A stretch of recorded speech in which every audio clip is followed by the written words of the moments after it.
Assalamualaikum everyone. Good morning. This is a continuity from Dr. Niza's slides. We have some audio problems with the earlier versions of Dr. Niza's slides. But I just continue from Dr. Niza's slides. I'm using my voice and start recording again. Yeah. So this is the second part of occupational hazard. So if you still remember that Dr. Niza's highlighted that we have several types of occupational hazard. And I'm going to highlight to you or explain in details all of the hazards in details. Yeah. So the first one is chemical hazards. So I guess every one of us are dealing with a lot of chemicals every day. Of course, we are using cosmetics, we are using detergents for our washings, cleanings, and things like that. So we are dealing with chemicals every day. And then there are two major chemicals groups. The first one is organic and the second one is inorganic. So what is organic chemical? Basically, this is chemicals with carbons. Yeah? And inorganic chemicals is chemicals that have some derivative or some other elements in their components ataupun in the as their principal elements. These are the examples of inorganic chemicals. We have like aromatic hydrocarbons like benzene, toluene. These are the most of the chemicals used in plastic. Halogenated hydrocarbon like CFCs being used as gases in our refrigerator. Organophosphate, oxygenated hydrocarbons like ketone, carboxylic acids, and etc. And this is examples of organic chemicals. For example, we have carbonate, cyanides, carbon disulfate. So what you have to do is you can just Google and find out what are the functions of each of these chemicals. Yeah. Okay, so the chemical hazard categories can be toxic or poisons. What are the meaning of toxic or poison? Toxic or poison is a substance that can lead to death when you inhale them or when you ingest them or when it absorbs by the skin.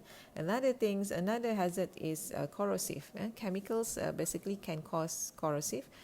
Corrosive, what is meant by corrosive is a substance that can destroy or burn the living tissues and can eat away at other materials. It can corrode your materials.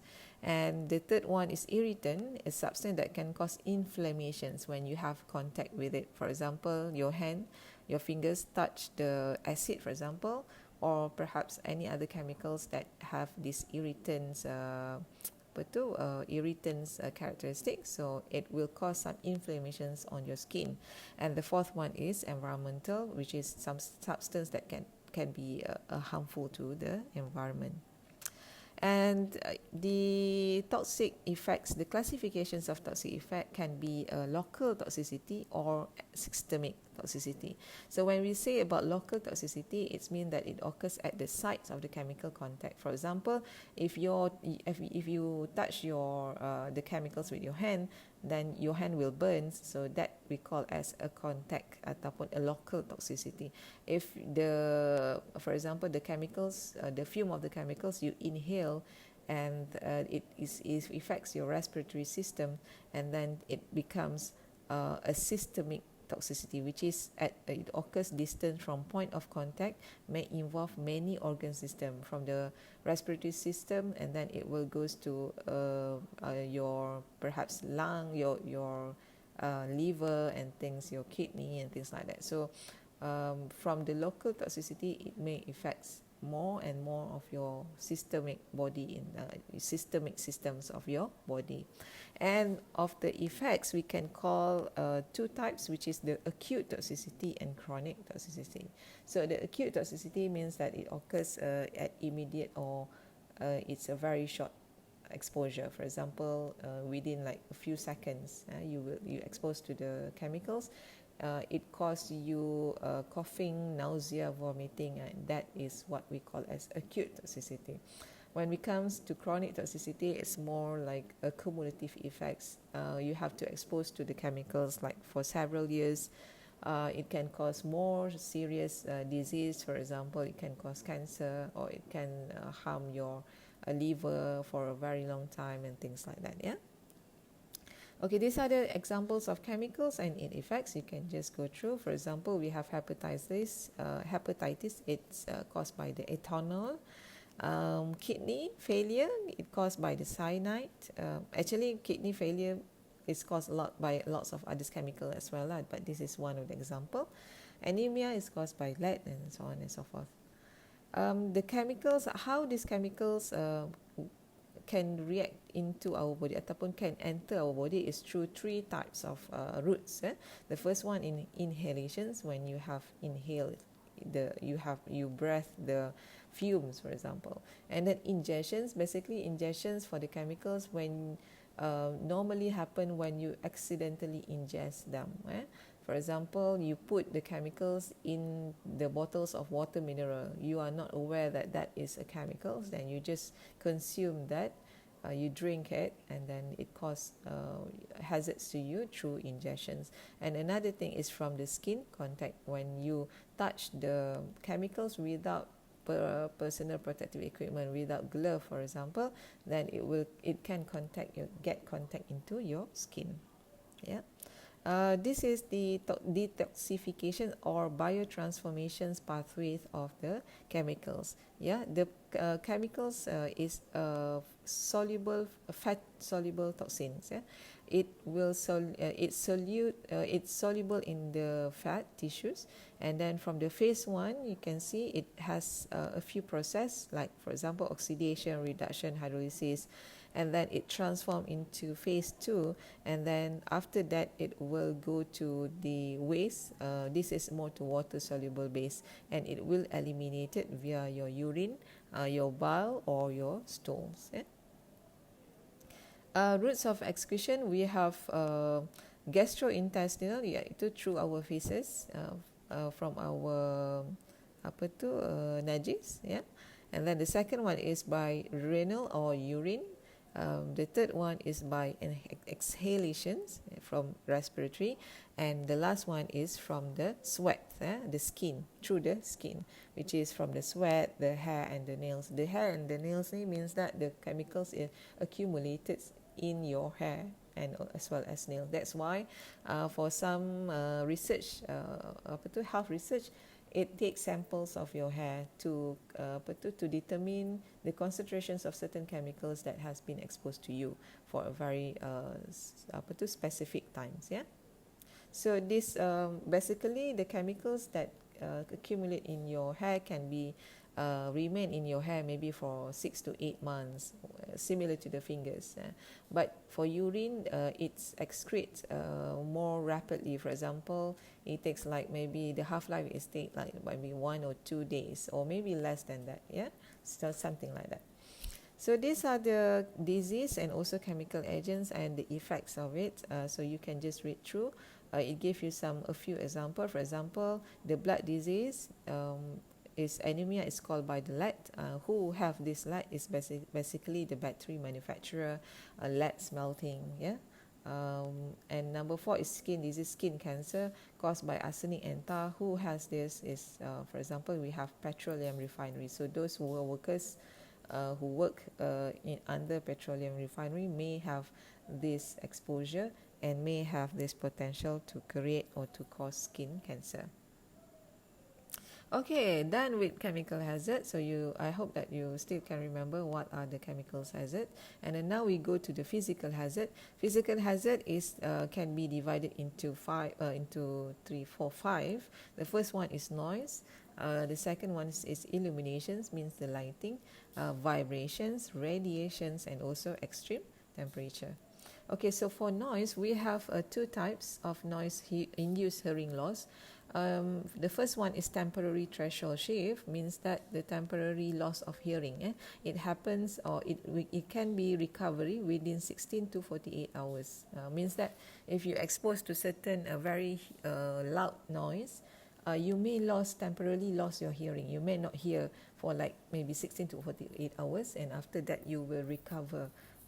You can listen again. So that we call as temporary threshold shift. But however, we have another one which is we call as permanent threshold shift. This is when the loss of hearing is irreversible. You cannot hear at all tak kisahlah berapa lama, for how long, you have permanently lost the your hearing. Yeah.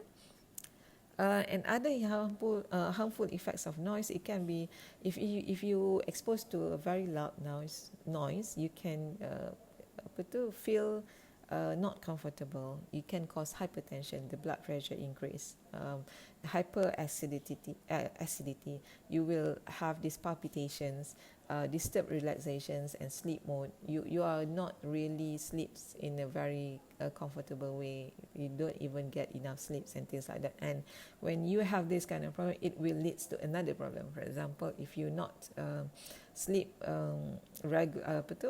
not properly sleep ataupun not enough sleep, then it will cause your immune systems disturbs.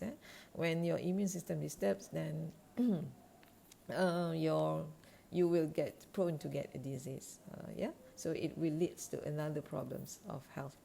And then vibrations is another physical hazard. The physical factors which affect man by transmissions of mechanical energy from oscillating sources. Contohnya, you have a segmental vibration or whole body vibrations. These are, for example, if you have segmental vibration, the health effects is kita panggil dia, it called hand-arm vibration syndromes. It causes tingling, numbing, numbness, blanching of fingers and pain. For example, for the work that related to this segmental vibration is, for example, if you are using drill ataupun if you are using these mechanical tools that just focus on the using by your hands, for example, it will cause these segmental vibrations. It's only segment ataupun one part of your body that affected by the vibrations. The second one is a whole body vibration. The health effects can be fatigue, irritability, headache, disorders of the spine. So this whole body vibration, basically, if, for example, the drivers of a truck ataupun of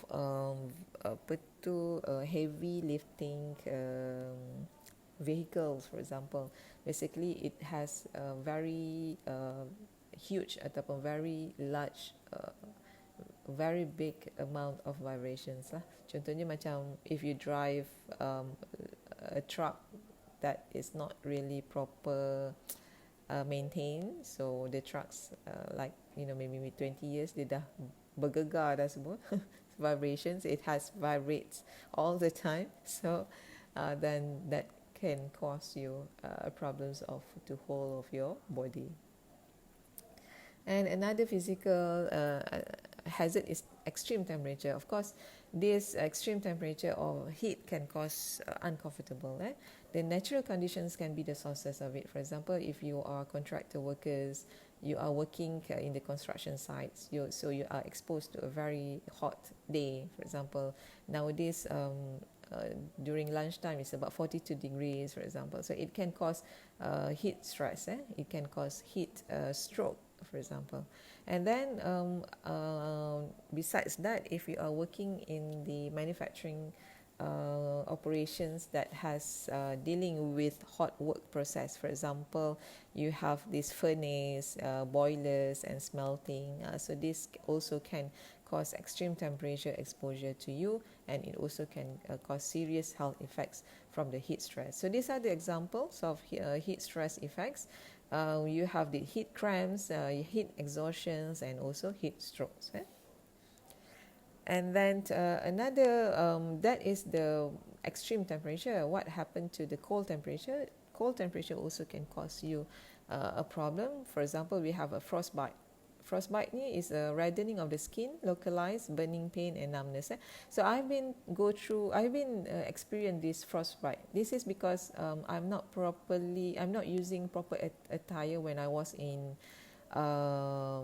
Oslo in Norway. So it's a very we have this snow tournament. So I really wanted to see the tournament event, the Oslo Norway skiing event. What happened was I'm using sneakers instead of boots. Instead of water resistant boot. I'm using sneakers. So what happened was my fingers of my feet become frostbite. But it's not too at that point of time, masa tu tak, it's not critical yet lah. Luckily I'm aware that something wrong somewhere, so I just have I went to the restaurant and get myself heated, and then I just noticed that something happened to my feet. So this is because you are not wearing a proper attire while you are while you are at the very cold temperature. Another one is trench foot or immersion foot. This is numbness of pain and cramps, ulceration and gangrene of your feet. Yeah? So these are the examples of the pictures that's the health effects of cold temperature. And another physical hazard is inadequate illuminations, not enough light. So the health effects can be visual fatigues, double visions. It also can cause you headaches. If you for example, when you are reading but the lights is not too, is very dim, on under very dim light, so you will have this kind of problem. Or perhaps when you want to sleep, then you are using your phone, the lights from the phone is also too bright. It also can cause visual fatigues to your eyes, so you must be very careful with that. And radiations, of course, radiations when at the workplace we are using these X-rays all the time. For example, kalau at the airport, for example, you are using X-rays to X-ray all the baggage, all the bags. If you are dealing in the operations, manufacturing companies, you are X-raying the products that you are produced because you want to identify any flaws. So these X-rays, whatever rays that you use, gamma rays, beta rays, it can cause cancer for a very long terms exposure. But these workers usually will be supplied with a monitor badge. It has a monitor system that it's like a badge that you wear on your clothes near to your body, so that it will measure the amounts of exposure of X-ray of rays or radiations that you receive. If it's exceed, then you we can stop these workers from dealing with that machines and something like that. And basically the radiations, for the radiations effects it is monitored by our atomic licensing board. So we have a specific agency that dealing with the radiations exposure, so they will monitor all of the exposure to the workers. So when your company have these ionizing machines or non-ionizing machines, basically you have to have a specific method to measure the exposure to the workers. And then we also exposed to non-ionizing. Of course, this is naturally for example, ultraviolet. Sometimes it's in the factory also we are using ultraviolets in our machine. So the health effects can be like skin cancer. That's a very a long-term effects. For the biological hazards, it basically comes from the animal born, human, plant or vegetables. So for example, that we have now is we have this COVID-19. It comes from the virus. It's also called as biological hazard. So if you still remember that it has been reported in the newspaper that this Wuhan virus is come from the labs at the Wuhan, but I'm not so sure whether it's true or not. But this is, if it's true, then the peoples at the labs are exposed to these viruses earlier in the beginnings, so then they are exposed to this biological hazard. So not only virus, we also exposed to fungi, parasites, and also bacteria. So they are all different. So you can you find out the information, what is the difference between virus, fungi, bacteria, and parasites. Okay, the last hazard is ergonomics. Of course, when ergonomics is aimed to reduce the work-related effects. The most related effects that related to the ergonomic is musculoskeletal disorder. So the MSDs are injuries and illnesses that affect muscles, nervous system, tendons, ligaments, joint or spinal disc. And then this common symptom of musculoskeletal disorder, it can be affect painful joints. You feel this pain, tingling, numbness in hands. You rasa kebas-kebas on your hands, wrists, your arms, your shoulders. And even this is, I think, the ergonomics effects ni most common to ourselves as well, to the student, to the lecturers. Yeah, for example, if you working, or if you are focusing on your work at your desk, then you will feel like a big pain because you are not really having a very comfortable chair, for example, or ergonomically chair. So it's not really the chair is not suit to your body, or it's not suit to your posture of your body, so it can cause pain after a very long time of sitting. For example, maybe more than 5 hours, then you start to feel the pain. The common system again, it also can be like this stiffness, back or neck pain. So this ini selalulah. We are usually having this kind of problem. Fingers or toes turning white. Another hazards that's not really being told or not really being highlighted before is psychosocial. But nowadays psychosocial hazard is become some of the hazards that are very important. This hazard is arise from the worker's failure to adapt to the alien psychosocial environment. For example, these workers feel stressed with the new environments of the workplace, for example. They feel not comfortable, they feel not welcome, they feel so much work to do and things like that. So the capacity to adapt to different working environment, it depends on certain people, depends on certain dia punya their own self lah. It's also influenced by the socio-demographic background. So where are they come from? So the educations that have, if they have a very, for example, if they have a very good education system, but then the work that they have to do is less than what they have educated, then it may cause them to not being able to adapt to that challenge. The cultural background, the family life, the social habits, and many other factors. The health effects of psychosocial hazard can be a psychological and behavioral change. So what is it? These psychological problems is including aggressiveness. They can be aggressive. They can be anxiety. You can feel depressed of the work or things. Even sometimes the adaptations of one people to another people may be different. For example, you have problem A. For a person, Ali, for example, saying that problem A is a simple problem, but for Ani, it's not really a simple problem. She will, analyze the problems again and again, and until she felt like a very headaches. She felt like she cannot go through it and things like that. So people adapt to the problems differently, even though the problem is the same. And then the second thing is psychosomatic ill health effects. It causes, like, for example, you feel fatigues, you feel headache, you feel pain in the shoulders. These are all the symptoms that related to the psychosocial hazards. Okay, all right. I think that's all. We have covered, we almost have covered everything. So that's all for the psychosocial hazards. I hope that you are aware now what are the hazards, and you can explain in details the difference between the hazards. Okay, so if you have problems or if you have any questions, you just can put on the comment below, and I will try to answer your questions as soon as possible. Thank you very much, guys. See you next class. Thank you. Bye. Assalamualaikum.